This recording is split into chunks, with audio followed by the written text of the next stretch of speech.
Finding Dory is here, guys and gals. Finding Dory is the long-awaited sequel to the Pixar classic Finding Nemo. Nemo is one of the most critically acclaimed movies in the Pixar Rolodex, and to propose a sequel to the film is no small task, let alone a sequel that arrives over a decade after the original.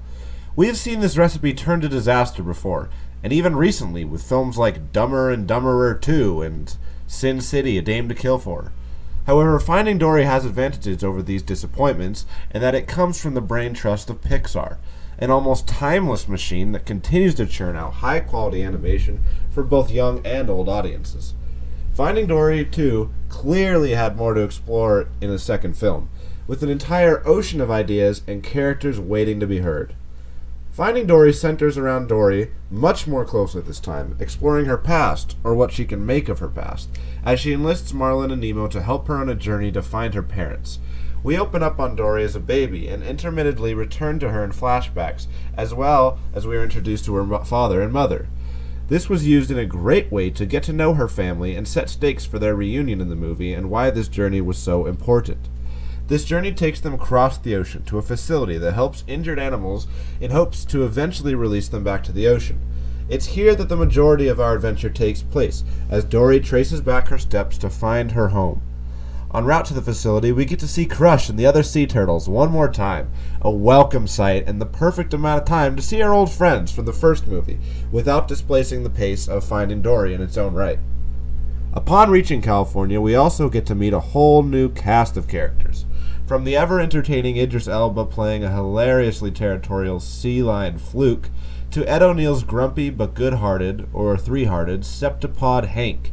Hank was instantly an incredibly memorable character. From his acrobatic movements and slinking to his heist-like mindset and unique ability to match his color like a chameleon. It was also incredibly fun to watch this grump play off of Ellen DeGeneres' Dory in the many scenes that they shared. They both provided each other's yin to their own yang and made for a fantastically fun on-screen odd couple. Eventually, the two get separated and we meet two new sea creatures. Destiny the nearsighted whale shark and Bailey the beluga with sonar troubles. Destiny offers a good-natured and bubbly character who matches Dory very well, while also providing her own laughs along with her compatriot Bailey, who works best at her side as their relationship brings out the best and funniest parts of him. And while Dory retraces her steps, Marlin and Nemo attempt to reunite with their own family and find Dory. To do so, they have to enlist the help of Becky the bird, whose off-kilter nature never failed to amuse at the least. Marlin is still learning how to let loose a bit more and to ask himself, what would Dory do? Which leads him to a daring and almost fatal tank escape through a fountain that luckily works out in this case. Back with Dory, Hank returns to begrudgingly help her find her home in exchange for a trip to a Cleveland aquarium of all places, and ends up getting her to the tank that used to be her home. But her parents have left long ago, and it would appear that the search has to continue. However, after meeting back up with Marlin and Nemo, and finally arriving in the tank that should house her parents, they still aren't there. And once again, Dory is split from her friends and she's dumped back into the ocean while they're loaded up on the truck to Cleveland. Dory is alone. She has nobody to guide her, and once again no memories to link her to anything, until she spots a shell, and her childhood memory tool comes back to her. So she follows the trail to the center of a large star of shell lines where she meets her mom and dad.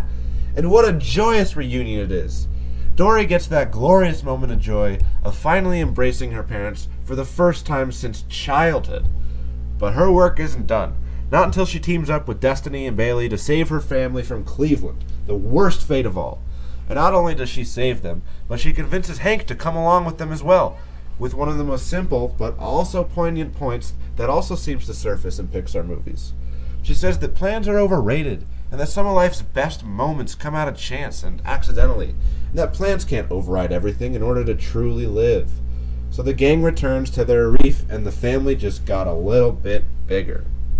Overall, this movie does follow along with a lot of the structure of Finding Nemo, which is unavoidable to a degree since both of them are about fish, finding fish, and being separated, and finding each other again, and so on and so on. However, the sequel did miss out, I felt like, on a number of interesting sceneries and sea life by choosing to focus mostly on a SeaWorld type place, which hurt the wonderment of the film a bit, since the ocean is one of the most unique things this movie offers over every other movie out there. So to enclose most of the movie in walls can't help but hurt it. Although I do understand that it was an easy way to distinguish itself from the first film, there was such an overflow of opportunity still available in the depths of the deep blue sea that it was a bit disappointing to see them leave the ocean so quickly. Saying that, though, I can safely say this movie is not Cars 2. Heck, it's not even Monsters U. Finding Dory pulls on the same heartstrings that its predecessor did, but does so in slightly different ways that do help to distinguish itself. They do a great job of developing the comic relief from the first and making them into a viable and intriguing star, and they did so much better than they attempted to do the same when they did that with Mater in Cars 2. Finding Dory brings us back to the magical beauty and hilarious antics of undersea life, as if we never left. It does a great job of reinvesting us in the characters we love, while also creating entirely new characters that immediately feel at home in the series and carve out special places in all of our hearts. There are problems, like there are in any film. I mean, Dory's memory is still as reliable or unreliable as the plot asks it to be, and although this may be a personal problem, I really wish we could have gotten at least one scene, one cameo of Nigel and the other sharks from the first movie. That said, Finding Dory does something that I wasn't confident could be done.